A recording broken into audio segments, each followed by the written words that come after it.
Welcome back to the Fight Me Bro betting show. I'm your host, Matt, joined with you today by Nick, as usual. And today we're here to break down UFC Auckland, as well as any bets we might have for the Tyson Fury-Deontay Wilder fight. And you have like 17 Bellator cards this weekend. So. Yeah, but those are already over, and I think... No, they're not. There's like...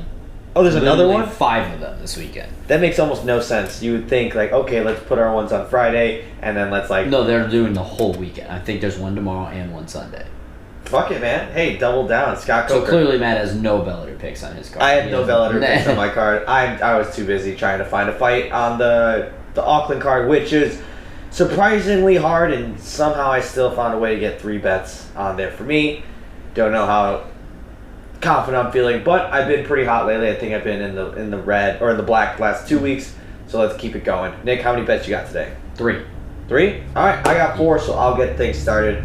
My first bet's going to come to Jalen Turner versus this Kulabao guy. Normally, this fight has Matt Trap Bet written all over it. I go to SureDog.com. I see Jalen Turner, 155, 6'3". How could this guy ever fucking lose? Then I remember I bet on him last time when he was going against short guy, and he cannot wrestle for dog shit. So I saw about 30 seconds of this Kulabao guy. Seems pretty okay at wrestling. I saw he pretty much just got a single leg and took him down.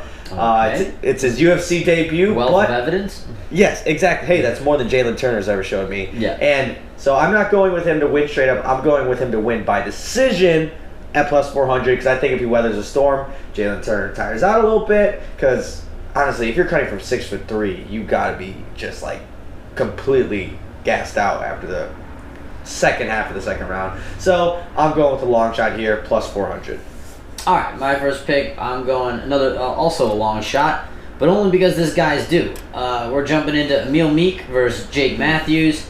Jake Matthews, pretty bad history down under, basing that off of one fight. So again, another wealth of evidence pick. But I just feel like Emil Meek's gotten the shaft, man. Like, This guy clearly just wants to fucking get in there and sling fists. And for some reason, the UFC I don't know if he fucked Dana White's wife or something, but this dude is constantly matched up against wrestlers. Like, constantly. Yeah. Between Usmans and Mayas and all these fucking... I don't even know if he fought Damian Maya now I'm thinking about it. But he's constantly fighting guys that are just trying to wall and stall. And so I think... And Jake Matthews is going to do the same thing, but I think Emil Meek's due one. So I think that it's worth taking the flyer downfield on a plus 400, Emil Meek inside the distance. He's got to catch one of these guys.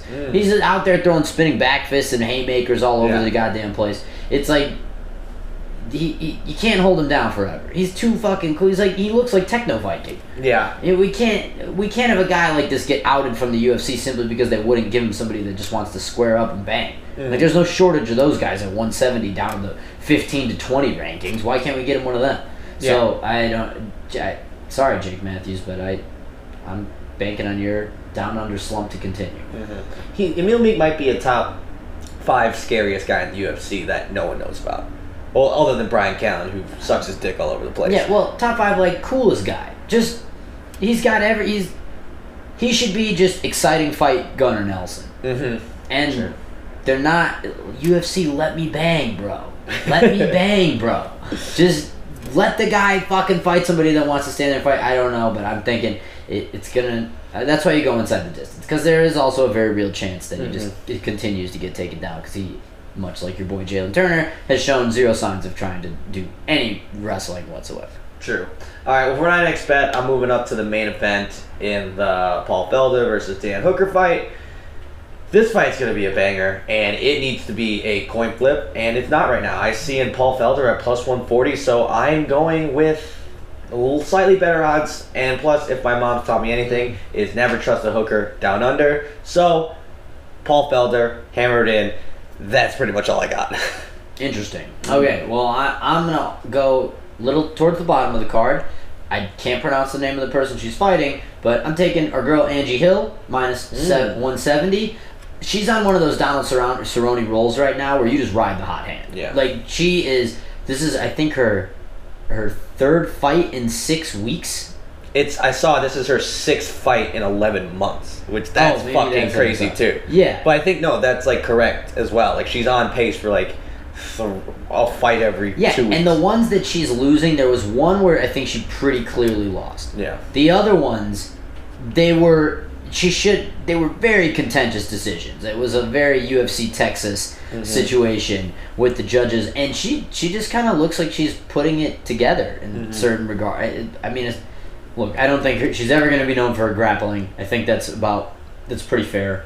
But just in terms of clinch strikes and figuring out how to navigate through bigger opponents or stronger opponents in terms of all the way in or all the way out, she is looking. She's got the same amount of chutzpah that she's got in her personality. She's bringing into the cage finally. I also have a little bit of recency bias, seeing that she was just on Rogan and she seemed just kind of like a cool cat. So for some reason to me that always plays. Like if I recently watch an interview with you and you talk about how you're going to win, it just registers in my head as they're doing better.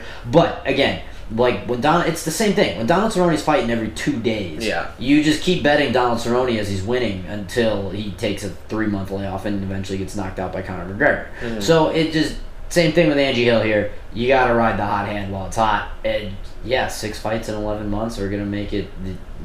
What would it be? I think it'd be 4 wins out of those 6. That's gonna be an impressive streak there. So I got Angie Hill -170. No, yeah, I almost bet on her too, because like you said, when you hear the recency and like, oh, this person actually sounds level-headed, it makes you want to bet on them, other than like when it's Diego Sanchez and you're like, oh shit, run as far as you can the other way. And plus, Angela Hill is down for the squad. She's trying to show some titties. So you always got to bet on chance to see titties. So don't hate that at all. And she's like 10 years older than this girl. I like that bet. So my next bet is coming in the Deontay Wilder versus Tyson Fury fight. Leading up to the fight, Tyson Fury's just been dominating every possible way. He's pussy licking. He is dipping his hands in petrol. He is jerking off 1,000,000 times a day. However, it pains my heart. I just don't think he's going to win this fight. I just have a hunch that God doesn't like to see these beautiful things happen in life, or at least to me. And nothing would make me more happy than Tyson Fury winning this fight. And so, because of that, I'm going to bet on Deontay Wilder. Now, everyone's saying it's either going to be Tyson Fury by decision or Deontay Wilder by KO. So I'm going to go fucking completely out of left field. I'm going Deontay Wilder plus 775 by decision. Does it make a lot of sense? It is stupid. It's exactly why I'm doing it, because these are the times where I bet, oh, there's only 2 possibilities here, and then the 3rd one hits. So for once in my life, I'm trying to be predictive. I'm betting on that 3rd one, and then everyone come at me and say, Matt, you're a fucking genius. How did you fucking know? And it's because, no, I was just betting on how stupid my brain normally works and betting the opposite. In like the 2nd round. And you're going to be like, God damn it. Yeah, okay. Interesting. Very interesting. Very interesting. Very what? Ballsy? 775 though? I like it. Okay, so I'm staying out of the boxing realm this week. I'm just gonna that one's an enjoyment for me. That's a me fight. Who do you think wins right now? I'm always gonna go with, like, just based on the last fight, I'm gonna go with Fury, as ridiculous as it seems. I mean, I know that it's more of, hey man, you slip up once, you lose, but I mean, he so soundly outboxed Wilder for 34.5 minutes of that fight that I'm like, yeah, I think he could probably do it for another minute and a half. I think it's definitely possible. And so, that said, wouldn't be surprised if he got slept in the first. Yeah. So again, that's why it's a me fight. I'm going over to UFC Auckland. I'm jumping back in. So I think that in the main event there is a little bit of disrespect being thrown around. To not a ton. Should be a close line, but honestly, I think Dan Hooker should be a bigger favorite. I think really, I think it's somewhat clear. Not somewhat clear, but his last 2 fights have kind of shown. I mean, he was complaining about being sick or something for that Barboza fight, and he just wasn't himself. His last 2 fights have given me enough reason to. Most of the time, it's like, oh, I was sick, and then you win one, lose one, win one, lose one. It's like, nah, you just kind of suck. Yeah. His last 2 fights have given me reason to believe that it's very possible that he just maybe fucking wasn't feeling it. And I think him being way taller, he's going to be able to stay away from all Felder's spinning shit. Like, he doesn't have to get close to engage him. Felder's... I do see a potential scenario where Felder does this clinch thing he's been doing lately, and then that kind of ties Hooker up just because Hooker doesn't seem like much of a wrestler. He's got that wiry, long frame. Yeah. But if they're going to just be content to duke this out kickboxing style, I really think that Hooker probably should cruise comfortably to like a 4-1 decision. I just don't... I'm missing how with Felder not really being a shot threat, like he's not going to take him down. If Hooker can sort of just basically get away from clinch situations, I'm missing... Hooker is really good at using his reach when he knows that there is no wrestling threat. When there is a wrestling threat or a kicking threat, that's why Barboza fucking chewed him up, because he just was leaning forward the whole time. But Felder does a leg kick like Barboza leg kicks. Nobody really does, I know, but I just don't see Felder being as effective as Barboza was, or even remotely close to it with kicks. And I also just think we're going to get a better Dan Hooker. And City boxing is on fucking fire right now. Yeah, that's true. They got loads of momentum. So I wouldn't be surprised if we saw a 10 times better version of Dan Hooker than we saw his last outing, which was a pretty damn good version of Dan Hooker. So at minus 150, I'm taking Dan Hooker at lock of the week. Okay. We're going opposite on a lot of these, because for my lock of the week, I'm going Mr. All-American, Jake Matthews here. I think he's going to wrestle Emil Meek, take to the ground. I think Emil Meek, I'm seeing the line is starting to move in his direction, and I think it's partially because he's got that intimidation factor. He looks like a fucking Viking badass. Like you said, in the last couple fights, he just hasn't looked as great. I think Jake Matthews is the real deal. I think he's got a higher ceiling. He's a younger guy. I think he's only gotten better with each fight, except for the Rocco Martin, that's a tough loss to get out of your mouth, just because Rocco Martin is such a douchebag looking guy. But I think Jake Matthews, after the last time he fucked it up in Australia, I don't think he's gonna lose this chance to actually make a good impression. And dude, the guy's just like, these are both guys you want to root for, but for some reason Jake Matthews I want to hitch myself to that wagon as soon as possible. I don't see what the big deal about Jake Matthews is. Dude, he just looks like that all-American quarterback. Like the guy, like, oh man, this guy just looks... But like, I don't know what your deal with him is. I don't know, man. Maybe I just have a weird... big Jake Matthews boner stan. Like, I think I might be just like... I might just start the Jake Matthews fan club. Yeah, I don't know. You're the only person I know that gets high on Jake Matthews. Dude, he's the fucking man. I don't know what you're not seeing.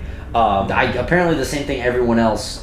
that fight fans everywhere that are not Jake Matthews family are seeing. Well, I'm gonna plant my flag, be the first one to say Jake Matthews title shot. I'm gonna start the conversation now. We're gonna Charles Barkley start a dialogue about this, because it's coming in 2020. So those are our bets. Absolutely not coming in 2020. It might be coming in 2020 when he moves up to 185, and then we're gonna be in a predicament. That's the real money fight. We got Australia, Jake Matthews, Israel Adesanya for New Zealand. It's right there on the wall, Dana White. Just wake up. All right, so those are our bets for our card. Tweet us out your picks. What do these start at like a weird time, or do they? I think they start at normal time. Hell yeah, America just reigns supreme. I love that we just make all these up. I think that's a thing this year. I think that they severely cut down like most of the international events. So like, nah, it's just gonna start at 5. Except for China, because they're just like, all right, well, we feel bad about the coronavirus. Yeah, exactly. They gotta get something. So those are our picks. Tweet us out. You can find me at Broliba. You can find Nick at _guy and of course our main account at Below the Belt MMA. Until next week, peace.